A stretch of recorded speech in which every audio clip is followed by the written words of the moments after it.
Hai, Assalamualaikum warahmatullahi wabarakatuh. Jumpa lagi dengan saya di channel WKWK Bumi, channel yang membahas tentang bumi dan segala aktivitas yang ada di dalamnya.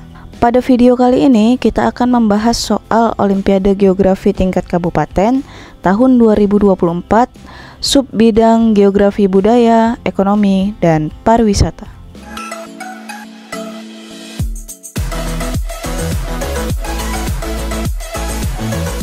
Baiklah, untuk yang pertama kali kita akan membahas terkait dengan geografi budaya.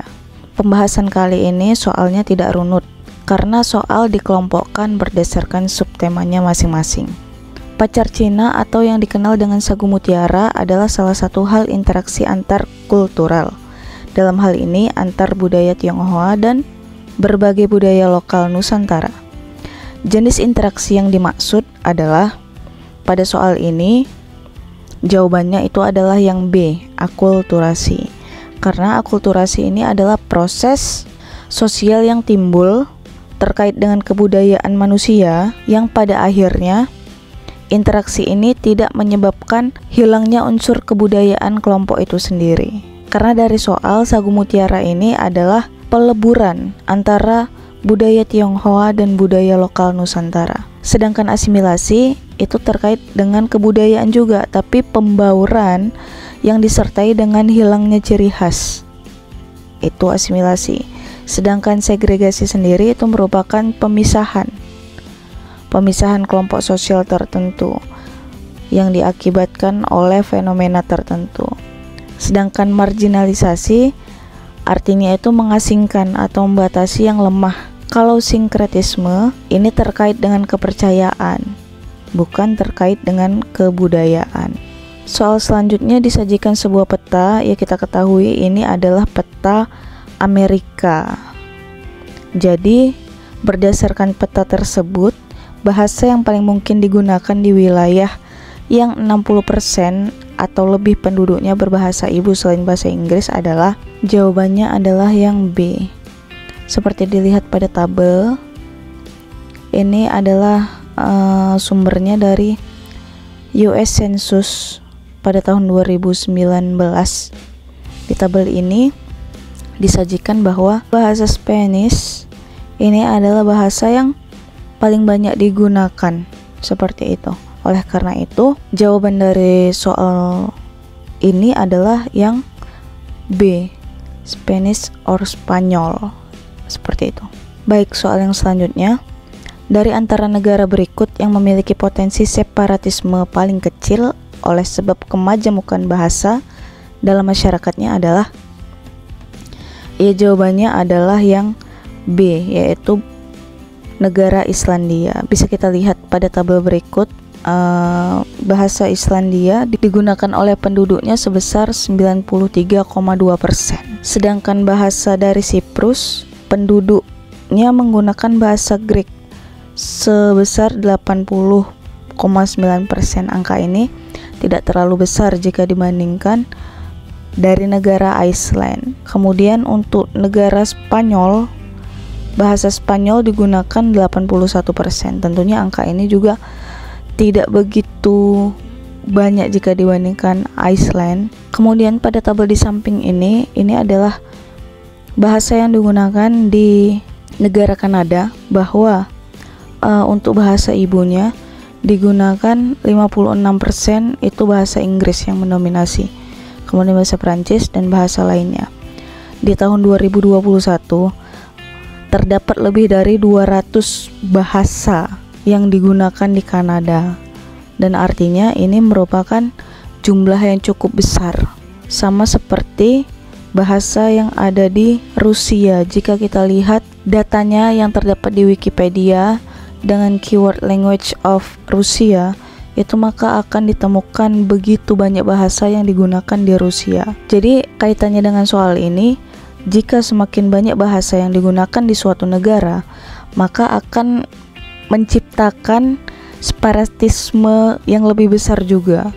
Oleh karena itu, jawaban dari soal ini adalah yang B, yaitu Islandia, karena 93,2% penduduknya menggunakan bahasa Islandia. Di soal yang selanjutnya, Dari antara faktor berikut ini, faktor yang tidak menjadi musabab utama separatisme atau pemisahan atau peperangan yang terjadi di Quebec adalah, jadi perlu teman-teman ketahui bahwa Quebec ini adalah salah satu wilayah yang ada di Kanada. Jadi kalau kita lihat literasinya, kita lihat referensinya, di Quebec ini ada yang namanya gerakan separatis seperti itu, yang disebabkan oleh karena faktor bahasa, kemudian ekonomi, kemiskinan, dan kesenjangan kayak gitu.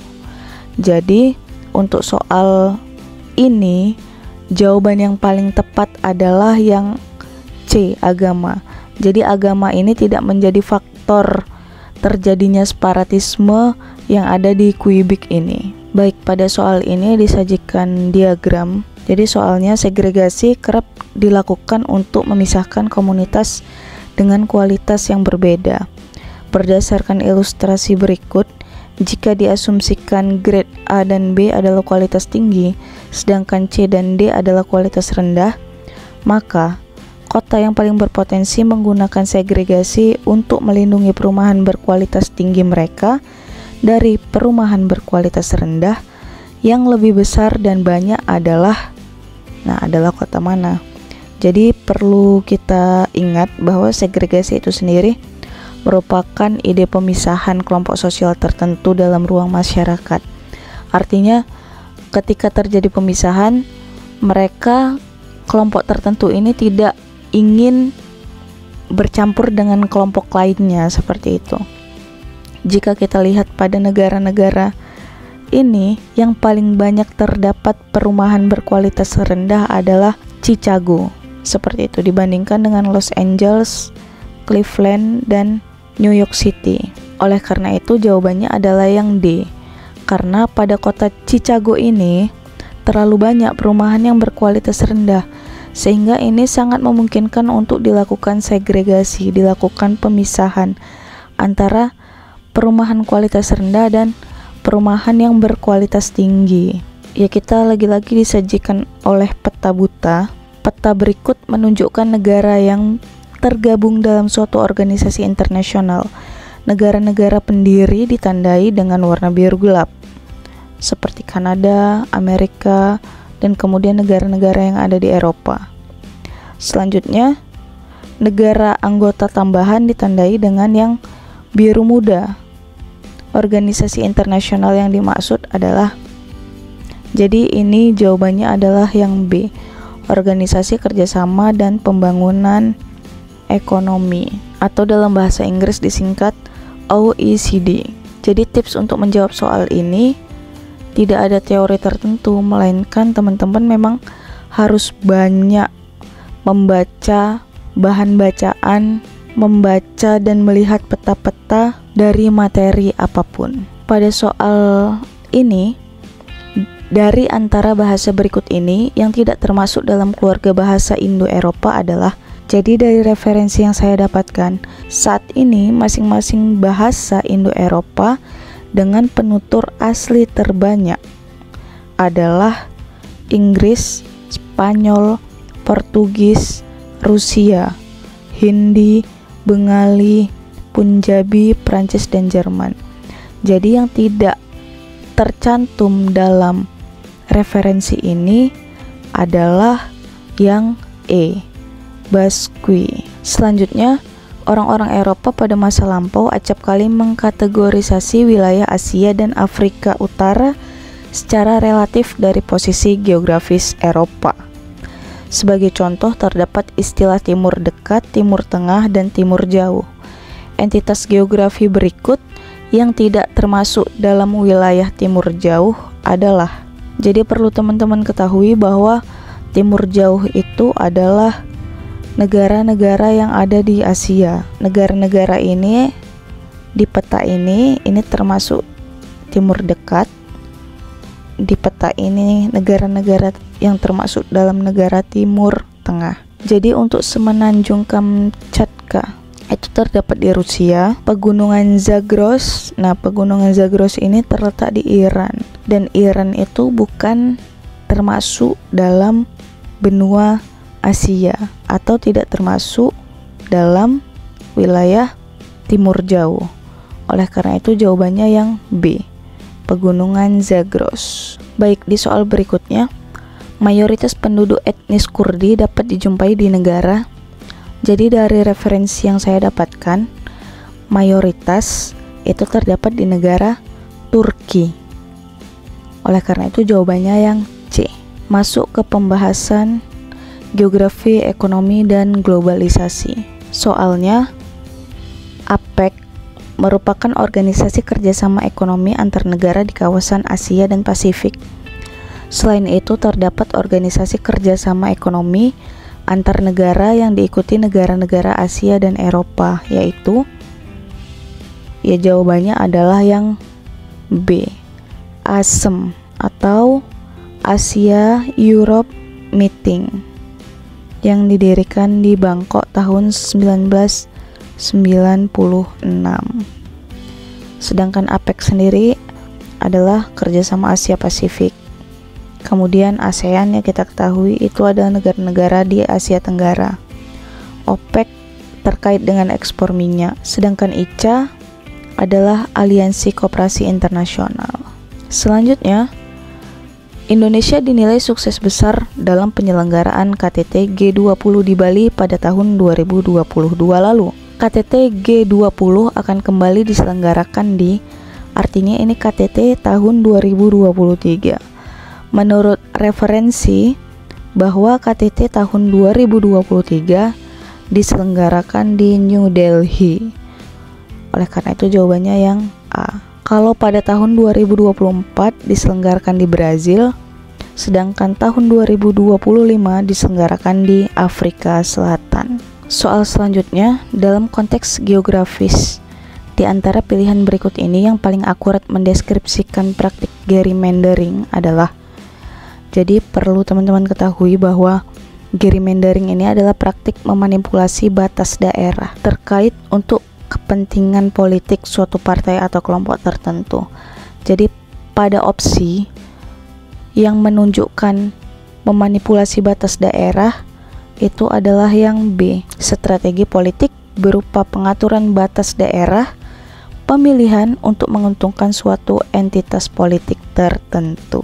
Soal selanjutnya, dari antara pilihan berikut ini yang merupakan contoh dari aktivitas ekonomi pada sektor kulineri adalah, jadi sektor kulineri itu merupakan kemajuan lebih lanjut dari sektor tersier. Jadi dari opsi yang tertera, opsi B adalah opsi yang paling tepat. Karena pekerjaan dalam bidang cloning genetika ini merupakan pekerjaan yang lebih tinggi dari pekerjaan di sektor tersier. Yang artinya tidak semua masyarakat membutuhkan layanan ini. Kalau sektor primer ya itu adalah bidang yang memang basic banget di kehidupan sehari-hari. Kemudian sektor sekunder itu merupakan bagian-bagian pelengkap yang juga masih dibutuhkan namun tidak sepenting yang ada di sektor primer. Kemudian sektor tersier ini adalah sektor-sektor yang sudah menjadi pelengkap yang jika tidak dilengkapi juga tidak membuat kehidupan atau tidak membuat layanan itu menjadi buruk. Sedangkan sektor kulineri ini sektor yang lebih tinggi lagi dari sektor tersier. Jadi opsi B adalah yang paling tepat. Soal selanjutnya, strategi memasuki pasar internasional yang paling banyak berkembang karena adanya kemajuan teknologi dan informasi adalah, jadi dari literasi atau literatur yang saya dapatkan bahwa sesuai dengan soal, pasar internasional adalah pasar yang membeli dan menjual produk dari beberapa negara. Jadi pasar internasional ini melampaui ekspor dan impor. Oleh karena itu, jawabannya yang D, ekspor impor. Soal yang selanjutnya disajikan sebuah peta dunia. Jadi kita harus menebak ini peta adalah peta apa? Jawabannya adalah peta sebaran reaktor nuklir dunia. Baik, di soal selanjutnya, demokrasi ekonomi yang berkembang di negara-negara Nordik berlandaskan pada Jadi perlu teman-teman ketahui bahwa negara Nordik itu adalah negara Denmark, Finlandia, Islandia, Norwegia, dan Swedia, serta juga teritori kepulauan Faroe, Greenland, Svalbard, dan Åland, seperti itu.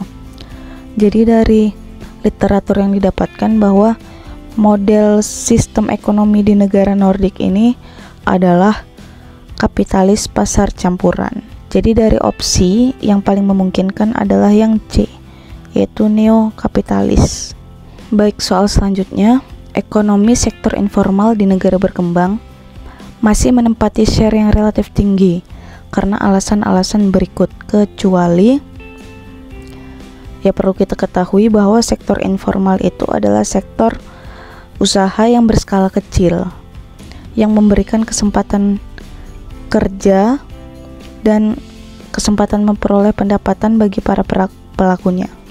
Sedangkan sektor usaha formal adalah usaha yang harus mempunyai izin dari pemerintah dan usaha ini harus sudah terdaftar secara resmi di kantor pemerintah. Oleh karena itu, jawaban yang paling tepat adalah yang D.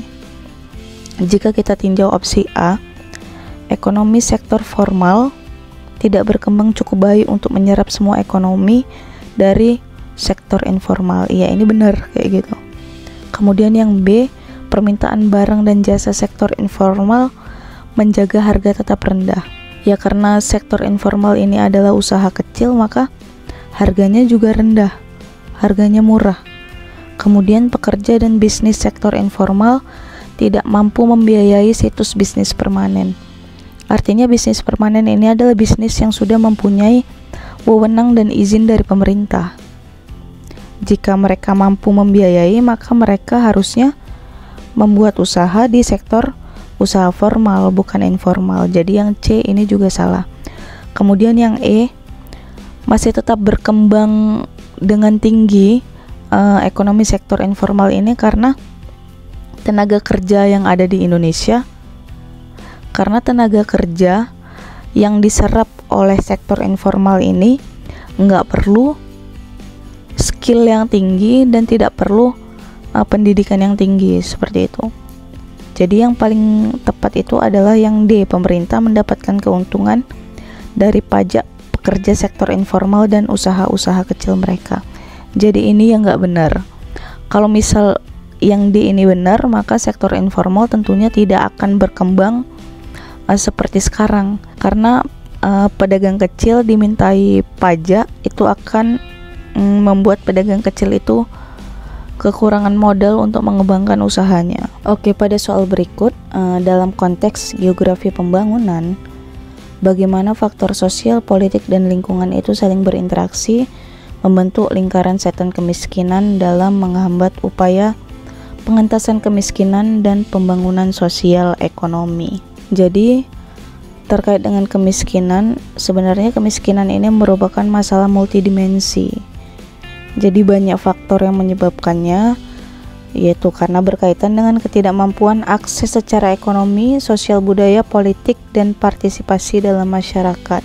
Jadi kemiskinan ini tidak hanya disebabkan oleh faktor sosial saja, atau faktor politik saja, atau faktor lingkungan saja, melainkan faktor-faktor ini saling berinteraksi. Jadi untuk jawaban yang paling tepat pada soal ini adalah yang B, yaitu diskriminasi sosial, ketidakstabilan politik, dan kerusakan lingkungan saling berinteraksi memperkuat siklus kemiskinan dengan membatasi akses terhadap sumber daya, peluang ekonomi, dan memperburuk kondisi hidup, sehingga menciptakan hambatan multidimensi terhadap pengentasan kemiskinan. Jadi ketika di lingkungan itu terdapat diskriminasi sosial, bahwa yang miskin itu nggak boleh sekolah, atau ketidakstabilan politik juga mengakibatkan si miskin ini tidak mendapatkan akses pendidikan, serta kerusakan lingkungan juga yang menyebabkan si miskin ini sulit mengakses pendidikan, maka ini semua akan menjadi satu dan akan tentunya juga memperburuk kondisi hidup mereka serta peluang ekonominya. sehingga kemiskinan ini tidak bisa dientaskan begitu saja. Subbab materi pariwisata dan manajemen pariwisata. Pada soal berikut, pada tahun 2024, Thailand akan menjadi tuan rumah International Geographic Olympiad atau yang biasa kita kenal dengan IGO. Negara ini terletak di Asia Tenggara, tepatnya di sebelah utara Malaysia. Negaranya relatif besar dibandingkan dengan negara-negara di sekitar Indochina. Thailand memiliki objek wisata yang beragam untuk mendukung kunjungan wisatawan. Beberapa objek wisata yang terdapat di Thailand, misalnya Wat Arun, Pulau Phi Phi, dan Nong Noch Village.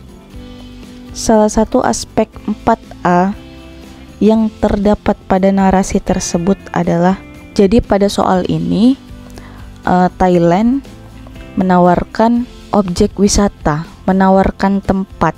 Apa sih yang menjadi daya tarik negara Thailand tersebut? Oleh karena itu, dari 4A aspek pariwisata yang merupakan daya tarik dari Thailand ini dinamai oleh attraction. Jawabannya yang A.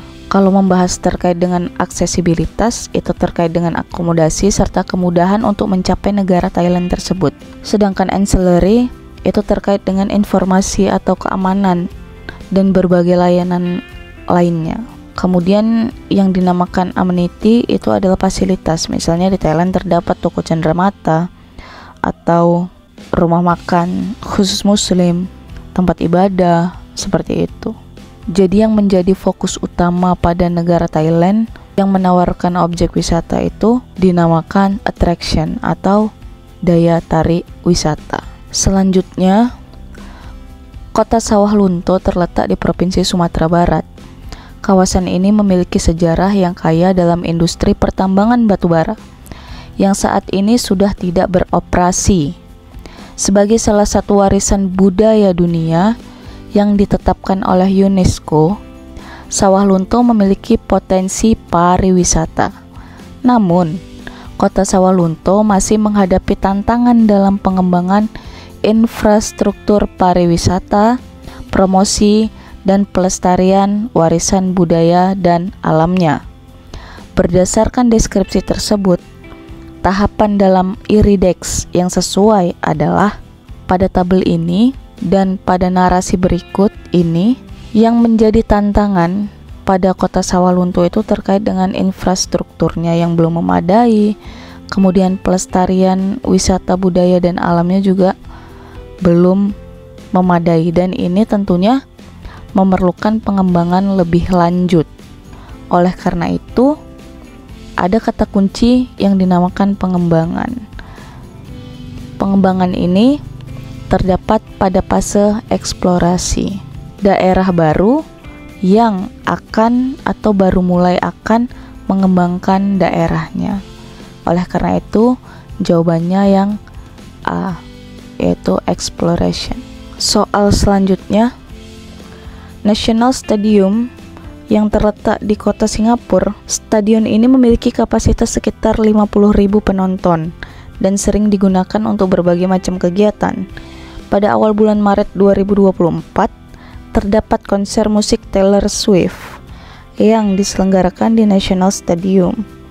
Berikut ini adalah dampak negatif penyelenggaraan konser musik tersebut, kecuali ya tentunya dengan adanya konser musik, dengan adanya keramaian, maka kemacetan itu akan terjadi. Kemudian terdapat peningkatan jumlah sampah karena banyaknya penonton. Kemudian bisa mengakibatkan kecelakaan akibat penonton berdesakan, dan kemudian bisa mengakibatkan kejahatan itu meningkat karena terdapat banyaknya individu yang menonton konser tersebut. Jadi itu semua adalah dampak negatifnya. Yang merupakan dampak positif yang mana? Yang D, aktivitas ekonomi meningkat. Nah, ini tentunya akan menciptakan keuntungan baru bagi negara Singapura. Oleh karena itu jawabannya yang D. Soal selanjutnya, Songkran adalah perayaan tahun baru tradisional masyarakat Thailand.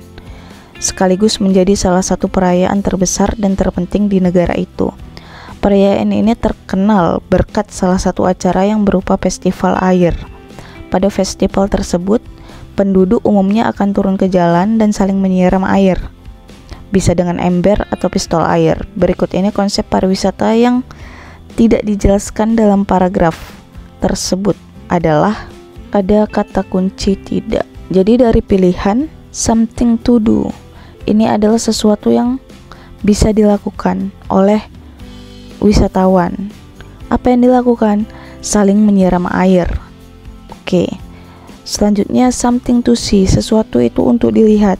Apa yang dilihat? Festival siram-siram air. Kemudian something to write, apa yang perlu ditulis. Nah, di dalam paragraf ini tidak dijelaskan apa yang bisa ditulis, dinikmati ditulis dari narasi perayaan festival Songkran ini. Kemudian something to buy, apa yang perlu dibeli? Bisa pistol airnya untuk merayakan festival siram-siram air. Jadi jawabannya adalah yang C, something to write. Soal selanjutnya, The Grand Palace adalah salah satu kawasan wisata budaya yang terletak di kota Bangkok. Pani adalah wisatawan yang berasal dari Nakhon Ratchasima yang ingin mengunjungi kawasan tersebut selama 3 hari dan menginap di hotel berbintang. Kelompok wisatawan yang sesuai dengan penjelasan tersebut adalah, jadi di sini ada kata kunci hotel berbintang. Pada teori yang sudah disajikan, kita nampak tulisan resort. Jadi sebenarnya ini sejenis atau sekawanan dengan hotel berbintang. Oleh karena itu, jawabannya adalah yang psychocentris, yaitu yang C.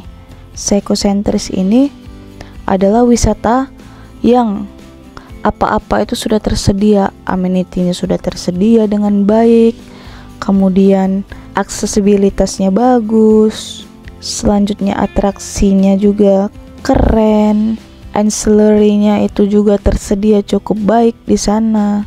Jadi jika kita lihat garis panah ini, allocentris itu adalah wisata yang barusan lahir.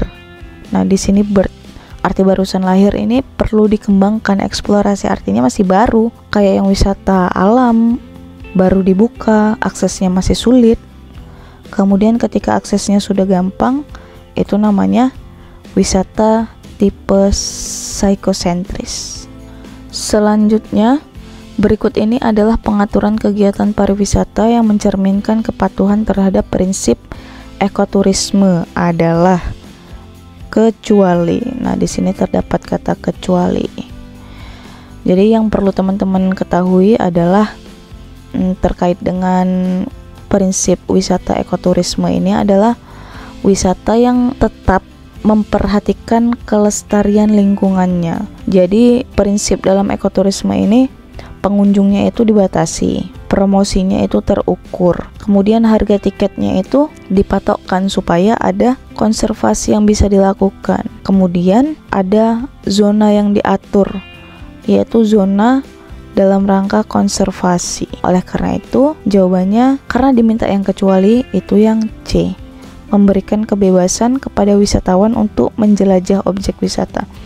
Jika wisatawan yang tidak mempunyai pengetahuan khusus terhadap ekoturisme dibiarkan begitu saja diberikan kebebasan, maka dikhawatirkan lingkungan akan menjadi rusak. Begitu juga jika jumlah pengunjungnya itu tidak dibatasi. Soal yang terakhir pada pembahasan kali ini, pariwisata mice adalah salah satu jenis pariwisata yang dilakukan oleh wisatawan dalam rangka bisnis. Mice sendiri merupakan berbagai manfaat sehingga menarik untuk dikembangkan oleh kota-kota di dunia. Berikut ini manfaat mengembangkan wisata mice kecuali. Jadi mice ini sendiri adalah kepanjangan dari meetings, incentive, convention, dan exhibition. Jadi keunggulan dari mice ini, wisatawannya bisa dalam jumlah yang besar, kemudian bisa stay lama di kota tersebut, kemudian bisa menjadi salah satu ajang promosi ke dunia internasional. Kemudian uang yang dibelanjakan juga jumlahnya banyak. Kemudian ada yang namanya peningkatan infrastruktur, dan yang selanjutnya ini adalah bisa memberikan atau memperkuat diplomasi bangsa. Jadi yang bukan manfaat MICE adalah yang B. Kegiatan MICE tidak selalu dilakukan pada peak season. Peak season ini adalah puncaknya musim liburan.